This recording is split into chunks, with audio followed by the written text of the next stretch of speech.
What does it mean, plaiting fog? Means it's bloody difficult. I'm applying the speed boxes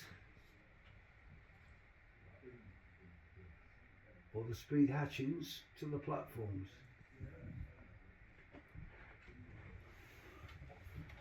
And I've got to cut it out of this sticky back plastic carefully and then put it on the platforms.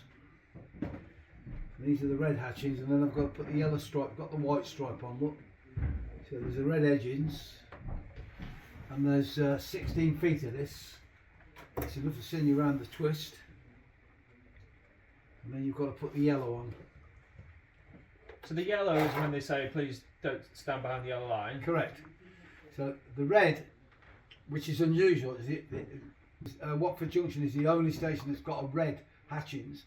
Most of the times they're yellow, and you don't go in the yellow boxes at all, because these are high-speed trains. These are doing 110 miles an hour through here.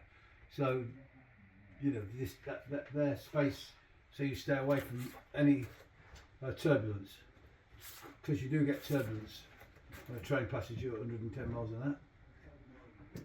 So it's red for danger, isn't it? It's like kind of a double warning not to go anywhere near it. Well, we don't know, because Watford Junction is the only station with red hatchings. All the rest have yellow, so why they've got red, we don't know. You can see what I have to do is, you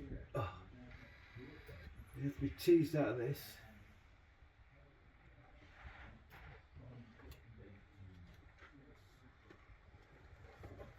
And of course you can't allow it to stick to your fingers. So if it sticks to your fingers, you take the tackiness off it. And you obviously need that tackiness to get it to adhere to the platform. But to do it in modelling form, when you're trying not to get it to stick to your fingers, so that you've got some stickiness left to put it back on the onto the model, and you've got to get these square pieces out to give you the cross hatchings. It does. Honestly, it does take a bit of patience to do it. But I like to do this when there's other people here.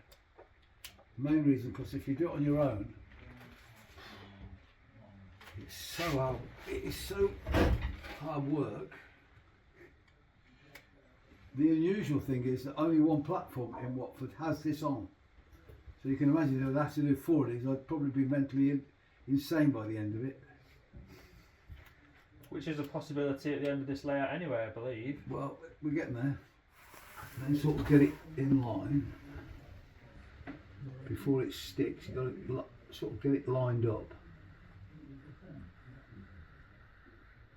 Then you get one end fixed. And what you mustn't do, because it's sticky, you've got to not stretch it. So it's got to fit to the yellow to the white line. But if you pull it, it'll come off.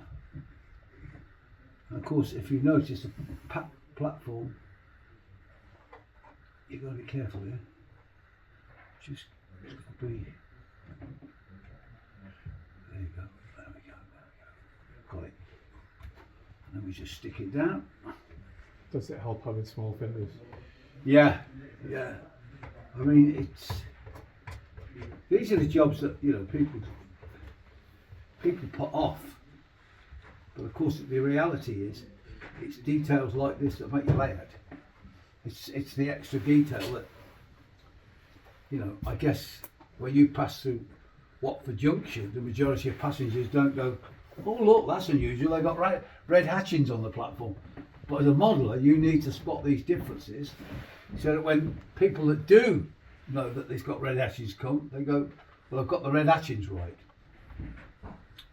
And what we do is I'll fix this end, I'll go along and I'll spray a coat of varnish on to seal it all, so that they stay down. And when people notice and say, well, I mean, that for modelers, when railwaymen say, wow, you've got that's absolutely right, that is a big deal. That is, it says you've done your job. Now, if nobody mentions it, that's fine, because they've taken it that you've done it right. But it is also particularly gratifying when somebody who works on the station comes and says, "Wow, you got that bang on right. Didn't think you'd do that." And you can probably expect quite a lot of that this time, because this is for quite specialist. These are fanatical people that are attending the show, aren't they? Yeah, these are modellers.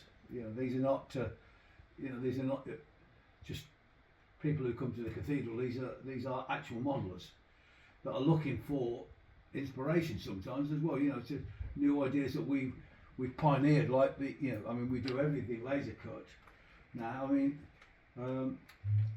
partly because of speed, but that we have to do things.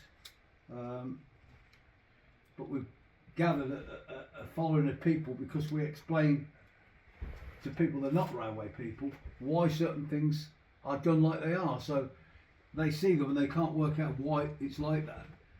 So they watch our videos and they find out, because we've got 4 train drivers and 2 signalmen, they find out why it's like that.